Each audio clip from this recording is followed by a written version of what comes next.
Houston. Houston, we have a problem.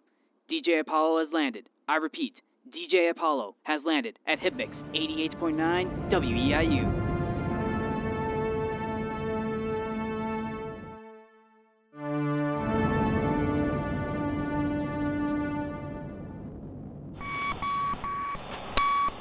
Welcome to the Tales of Music and Film podcast. I am DJ Apollo, and today we're getting back into reviewing another amazing rock and roll album, and we're going to change things up today. We are entering the grunge territory, and today the grunge album that we will be talking about is the famous Dirt album by the famous grunge band Alice in Chains.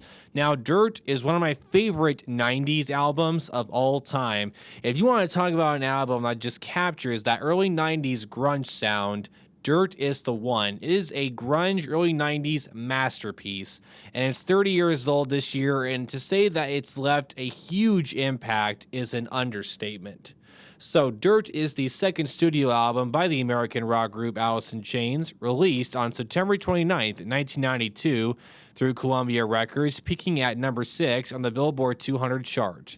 The album was also well received by music critics. It has since been certified 4 times platinum by the RIAA and has gone to sell over 5 million copies worldwide, making Dirt the band's highest-selling album to date. It was also the band's last album recorded with all 4 original members due to bassist Mike Starr, who was fired in January of 1993 during the tour to support the album. The album spawned 5 singles, which were Wood, Them Bones, Angry Chair, Rooster, and Down in a Hole, all with accompanying a music video. Dirt was nominated for a Grammy Award for Best Hard Rock Performance. The music video for Wood was also nominated for an MTV Video Music Award for Best Video from a Film, as the song was featured on the soundtrack to Cameron Crowe's 1992 film Singles, which I'll have to watch sometime. Singles, I've heard, is actually a pretty good movie. The entire film is full of all these random cameos from other musicians. Like, I saw a scene from it on TV the other day, and the main dude was having lunch with Eddie Vedder from Pearl Jam. So it looks interesting. I might have to check that movie out sometime. So the theme for this album, so the songs on the album were focused on depression, pain, anger, antisocial behavior, relationships, drug addiction, primarily heroin addiction, with war, death, and other emotional charged topics.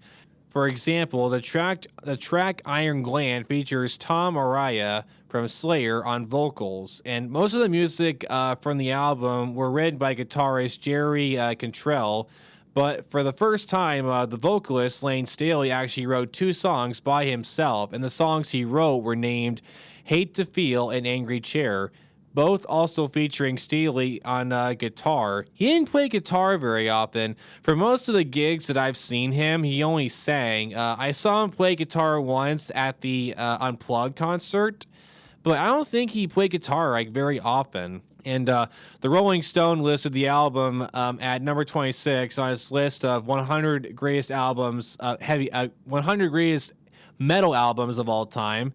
Dirt was also included in the 2005 book 1001 Albums You Must Hear Before You Die. It was also voted Kerrang! Critics' Choice Album of the Year. Guitar World named Dirt as the best guitar album of 1992, and Loudwire named it as one of the best metal albums of the 1990s, which I 100% agree with, and the Rolling Stone ranked it at number 6 on its list of 50 greatest grunge albums in 2019.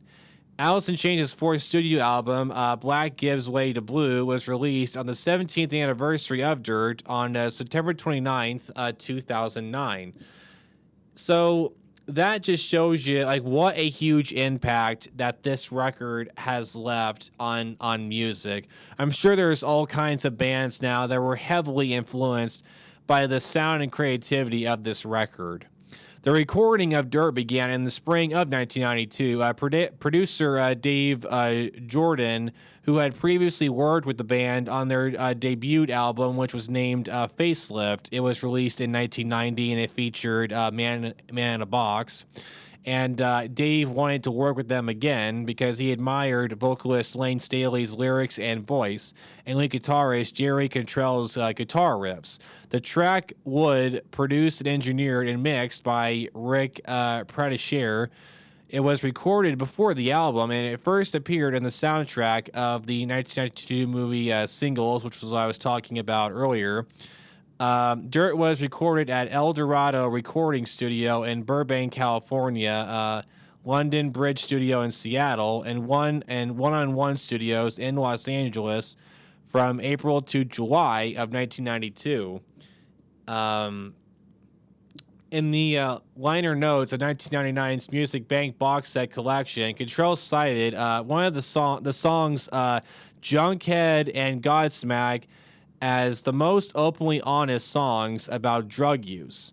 Cantrell said he wrote Them Bones, another song off Dirt, about morality, that one of these days will end up a pile of bones when we die and get buried. He told RIP Magazine in 1993 that Them Bones is pretty cut and dried. It's a little sarcastic, but it's pretty much about dealing with your own morality in life. Everybody is going to die someday. Instead of being afraid of it, that's the way it is. So enjoy the time that you've got, live as much as you can, have as much fun as possible, face your fear, and just live. I had family members die at a fairly early age, so I've always had a kind of phobia about it. Death freaks me out, and I think it freaks a lot of people out. It's the end of life, depending on your views. It's a pretty scary thing. Them Bones is trying to put that thought to rest. Use what you have left and use it well. And I have to agree with that. Like, that's a very inspiring message. I don't think that death is something that we should all be afraid of. It's just a natural part of life, and we live very long lifetimes, in my personal opinion. Like, I've done so much in just 23 years. So, death's just a natural part of life. And then Bones just saying, no, it's all right. Just death, natural part of life. So that's pretty cool that he explained it the way he did. I 100% agree with Cantrell on that statement. And Cantrell continues. He says that he was inspired to write the track Damn That River after a fight he had with Sean Kenny, in which Kenny apparently broke a coffee table over Jerry's head. And I don't know what led to that. I'm kind of curious to see what led to them fighting in the first place. The lyrics to Rain When I Die were written by Cantrell and Staley about their respective girlfriends. The track Sick Man came together after Staley asked Cantrell to write him the sickest, so this is his statement, write him the sickest tune, the sickest, darkest, and most just messed up, heaviest thing that Cantrell could write. And now we cut to a very famous hit off of Dirt, which is the track Rooster. This track was written by Cantrell for his father, Jerry Cantrell Sr., and Jerry's dad had served in the Vietnam War, and his childhood nickname was Rooster. Cantrell described the song as the start of the healing process between my dad and I from all that damage that the Vietnam War caused him. Now here is where we get to my favorite track on the whole album, Down in a Hole. It was written by Cantrell to his longtime girlfriend, Courtney Clark. Cantrell explained the song in the liner notes of 1999's Music Bank box set. Down in a Hole is my top 3 personally.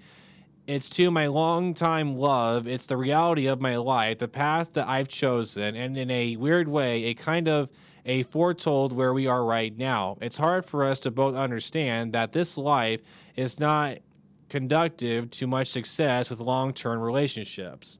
And I think what he's talking about, how when you're in the rock and roll lifestyle, it's really hard to maintain relationships, because if you look through, rock history, musicians a lot of musicians' marriages go right down the drain, and relationships just don't work out because they're constantly working and touring all the time. So it's extremely difficult to maintain relationships. So I understand full-heartedly where he's coming from. And The album's ending track, Wood, amazing song, was written by Cottrell as a tribute to his friend and late lead singer, Mother Love Bone, Andrew Wood, who died of a drug overdose in 1990. Cottrell said the song is also directed towards people who pass judgments. And upon its release in September 1992, Dirt peaked on the number 6 on the Billboard 200 chart for about 102 weeks. That is insane. Ending at number 196 in the week of September 24th, 1994. Dirt granted Alice in Chains just international recognition. Like they were kind of like a low, kind of like opening act you would see before the main big gig, and now they were a gig of their own. This album just made them like mainstream material from this point forward. They really show that they are a band to reckon with. They write amazing songs, and there's no one else like them. And the album was certified 4 times platinum status in the United States, platinum status in Canada, and gold status in the UK. The album had sold over 3 million copies in the United States as of 2008.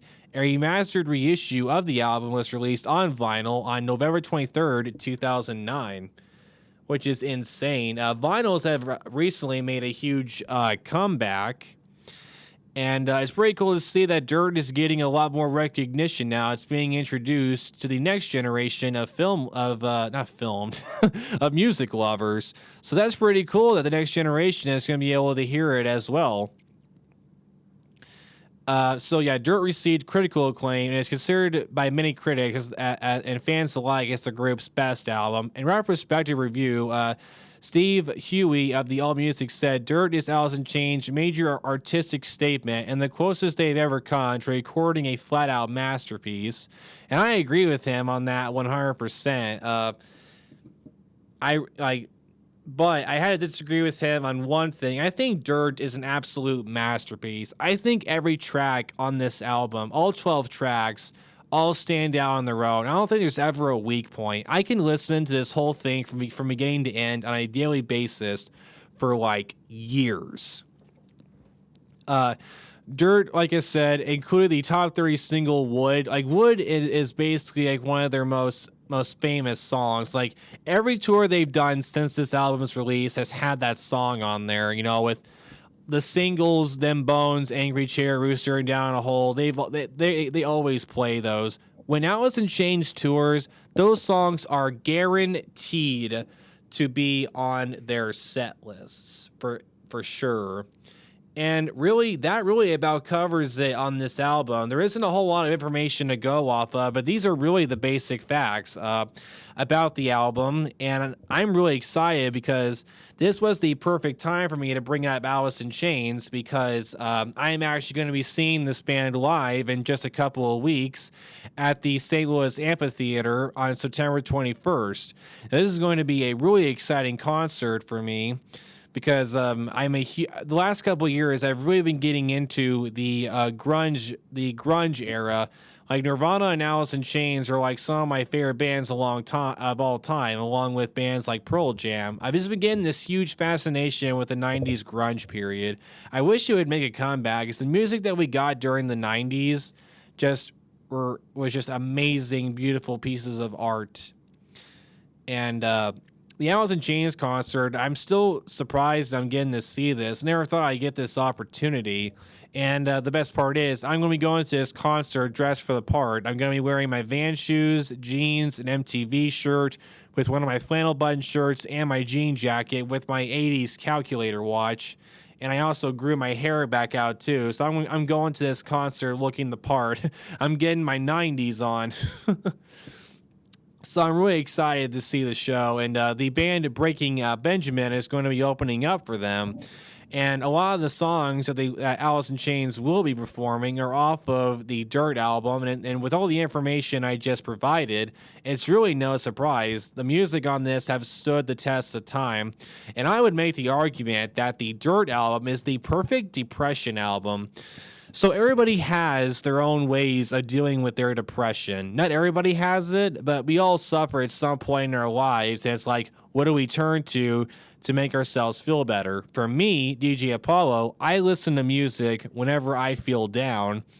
And recently, I've been listening to the Dirt album a lot, and it really helps me feel better. There's something about listening to dark and sadder songs that really help you understand, that life gets really bad sometimes, and sometimes you're on your own, but all you gotta do is get back up and keep moving forward, keep fighting life, and things get better. Just don't let any sad events or negative events bring you down. Like, life will get better. Just keep moving forward. Don't let it beat you to the ground. Get back up and keep taking the punches, That's what Dirt says to me when I listen to it. It's an inspirational album, and everything about it is just an incredible album. And before I go, I just want to say that I hope you enjoyed this podcast episode. It was awesome getting to talk about the Dirt album. Alice in Chains is a magnificent band, and I hope you enjoyed this episode, and I will see you in the next one. Till next time, this is DJ Apollo here on Tales of Music and Film.